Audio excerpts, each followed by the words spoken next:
Hey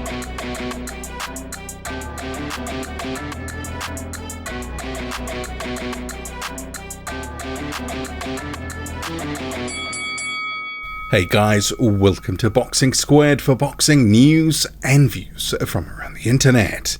And another best of the week video starting with the Chinese heavyweight Zhang Zhilei. So the heavyweight known as Big Bang, he may be fighting on the March card that Anthony Joshua is headlining in Saudi Arabia. And his manager, Terry Lane, has confirmed as much, that they're looking at that card, trying to get on it, and Zhang himself is calling out Deontay Wilder.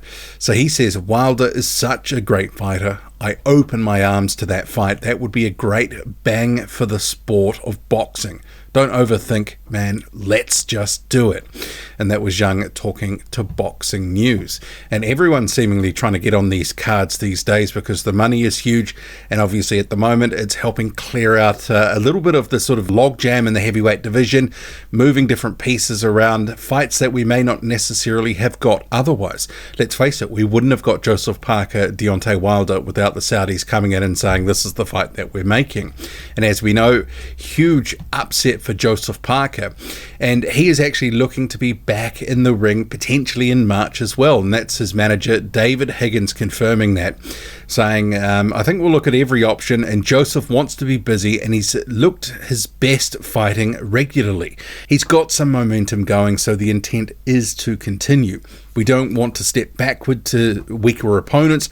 We want to keep the level up and keep busy. If he can fight again in March, he'll be grateful to everyone who has helped facilitate that. And he also went on to say, and this was in an article that you can see from Boxing Scene, that Higgins described Parker's performance against Wilder as the best performance of Joseph's career. And actually, as a result, on BoxRec, you can see here, Joseph Parker is up to number 3 on BoxRec. And Deontay Wilder, he has slid all the way down to number 17. And I know some people will be getting a little bit up in their feelings about that. So yeah, it is what it is according to BoxRec, points-based system. I mean, shockingly though, Derek Chisora is still at number 10, even with all those losses. It's not like he's been winning all his fights or anything like that, but yeah, make of it what you will. And actually, The Ring as well had dropped Deontay Wilder in its rankings. We'll just try to bring this up here. So it's actually put Wilder down to number 9. He'd obviously been near the top end of the top 10. Agi Kabayel, after his great performance against Arslanbek Makhmudov, moves up, and you've got a number of other heavyweights who've been climbing up in the rankings. But if Zhang and Wilder does happen, you know, I like it. Decent fight. I guess the thing is, the difference between Zhang and Joseph Parker is Zhang's got more power, but Parker's the better mover. So is it a better style matchup for Deontay Wilder, a guy who's a bit more static? Potentially. But then again, Zhang could absolutely knock Deontay Wilder out if Wilder's not careful. It's an intriguing fight. I mean, I hope more of these fights get made. I mean, we had the likes of Parker, Hrgovic, Sanchez on the card with Joshua as well. Kabayel was there, Wilder was there. So that's, you know, a decent chunk of what the Ring considers the top 10. As we know, Undisputed happening soon as well. That's in Saudi Arabia. Let's have the likes of Sanchez, Hrgovic, and some more meaningful fights with some of these other guys. Come on, why not? Why not? The money is there to do it. And if they don't want to take those fights, well, you know, we'll just move them to the side. Hopefully the Saudis and their money can help keep greasing the wheels to get some really good heavyweight contender level fights. Doesn't all have to be title fights, but let's face it, too many guys sitting around waiting and watching, fighting guys we have no interest in seeing whatsoever. Let's put them in together, and the Saudis are going to pay for that to happen. Yes, please. But in terms of the Ring, they did describe, in some of their columnists were basically saying that they thought Wilder should be out of the top 10, saying he looked awful, he was tepid, disinterested, and I have my doubts he'll ever fight again. And I guess that's also a question that has to be considered. Now, moving on to a slightly curious story. So, Martin Bakole, he had set up a GoFundMe. And you can see here, this is the GoFundMe. Help me achieve my dream of becoming world champ. And there was £70 raised. And there were a few people, obviously, within the donations, making a few little digs at Martin Bakole and also his trainer Billy Nelson. So what happened within a couple of days of that GoFundMe going up, it was taken down or paused, and some of what's come out in the media since then suggested there was some criticism within his home country, and that Martin Bakole had issued some threats after some backlash discussing the GoFundMe. And it quoted from local media saying, "If someone insults me again, we will see each other. Some of you will cover your faces like that when I come to Kinshasa.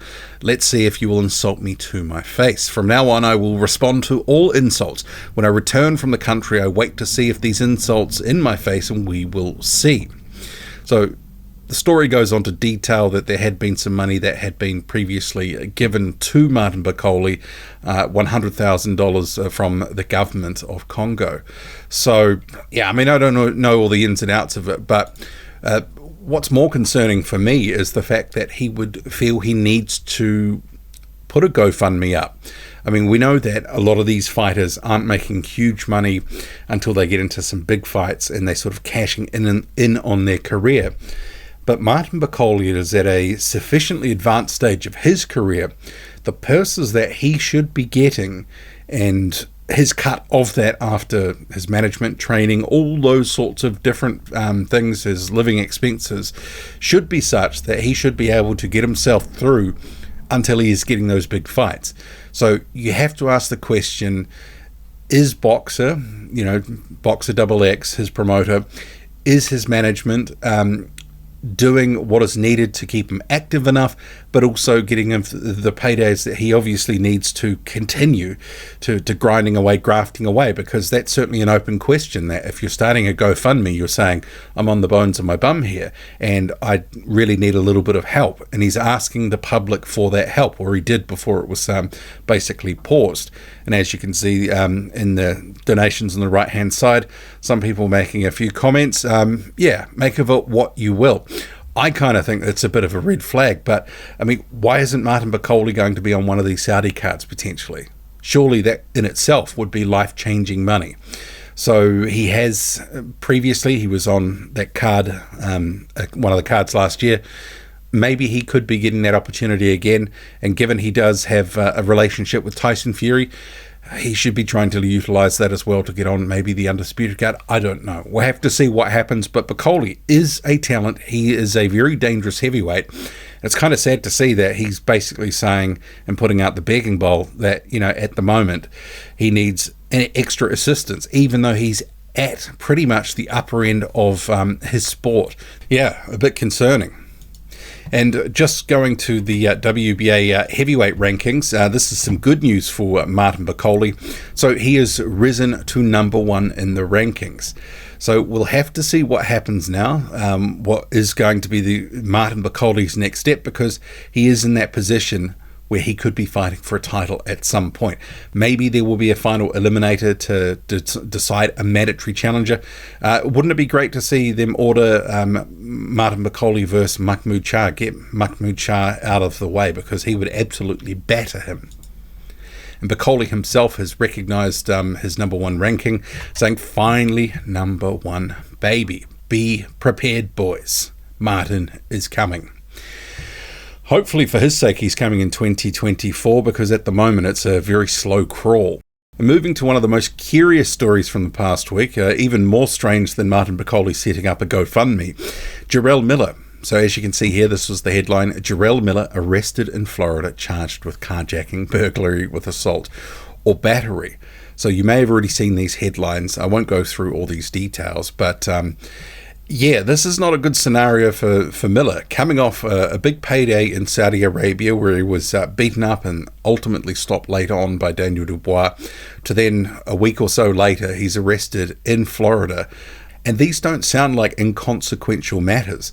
The charges, obviously, it sounds relatively serious. So I guess we'll watch the space. I don't typically cover a lot of the out-of-the-ring activities of boxers, but, with Miller and his history, this is just something on top of the performance-enhancing drug stuff.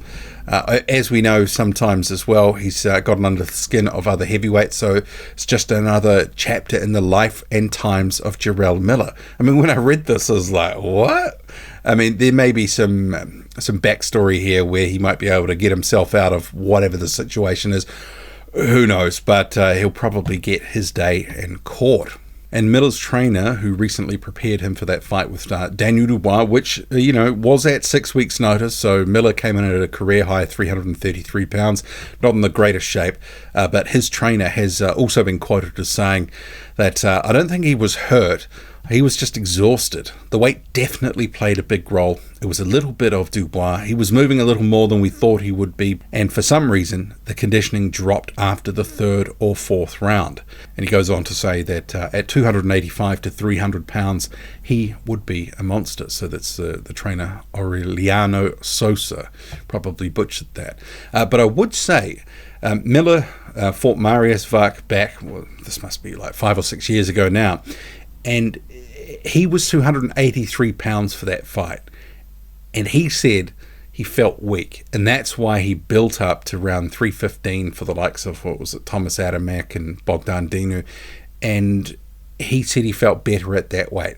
I think Miller at 315 is way better than 333, but I still think it's too heavy, and there's obviously a massive question mark if a guy's at 315 and still moving like an Energizer Bunny.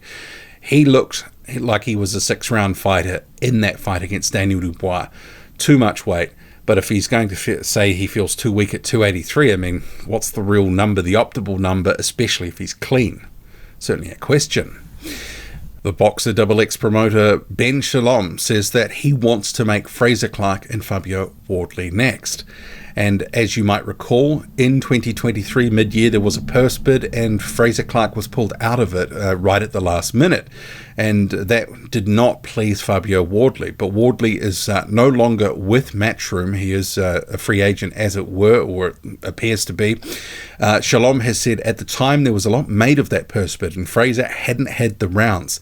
But I guess I'd jump in there. Frazer Clarke said he wanted the fight, he would take the fight. And it was quite embarrassing because if you weren't going to take the fight when it was ordered, say right at the front, not 10 minutes before the purse bid was going to happen, then make yourselves look like Wallies. I mean, he embarrassed Frazer Clarke. He says, he goes on to say, Frazer hadn't had the experience in the professional game. We believe that, actually, I've got to jump back in there. You're saying that he hadn't had the experience in the professional game, but in the same breath, right throughout 2022 and 2023, that he's above all these guys at British level and that he could beat all of them now. You can't have it both ways, saying he hasn't got enough experience, but then can say that he's going to beat them all. He continues, we believe that the Marius Vach fight, that 10 rounds, he'll have learned a lot. He then fought Dave Allen, which was his highest profile fight to date. We have to make that fight next. I believe Fabio wants it next as well. I do expect it to happen, and this is Shalom to Sky Sports. He says Frazer looking to be back in February or March, and we're hoping it's going to be Fabio Wardley. I think that's the fight that both fighters want, and the fight that the promoters want and the networks want, so I expect it to happen. Well, I mean, who wants to see Frazer Clarke against another can or Fabio Wardley dipping too much below where he has been fighting? No one. I mean, it's almost put up or shut up time for Frazer Clarke in terms of him saying how he's an operator at a certain level, and we really haven't seen much proof of that. He's looked pretty pedestrian so far, and for boxers' sake, I mean, they may have thought they were going to get more than they've actually got so far. They just need to sort of chuck him in deep and go, is this guy actually going to sort of pan out here? And if he doesn't, you can move on. And rounding out this best of the week video, so the American prospect Timothy Moten returning this month, 20th of January for the Rudell Stitch Boxing Classic. This will be in Kentucky at the Muhammad Ali Center. And as the press release notes, this will be the first time that a professional boxing event has been staged at the Muhammad Ali Center. And Moten is going to be facing Ricardo El Tigre Humberto. And judging by the box rec, it probably is favourable matchmaking for the home fighter. But all the best to Timothy Moten as he looks to get his 2024 off to a bang and create a little history in Kentucky at the Muhammad Ali Center in the process.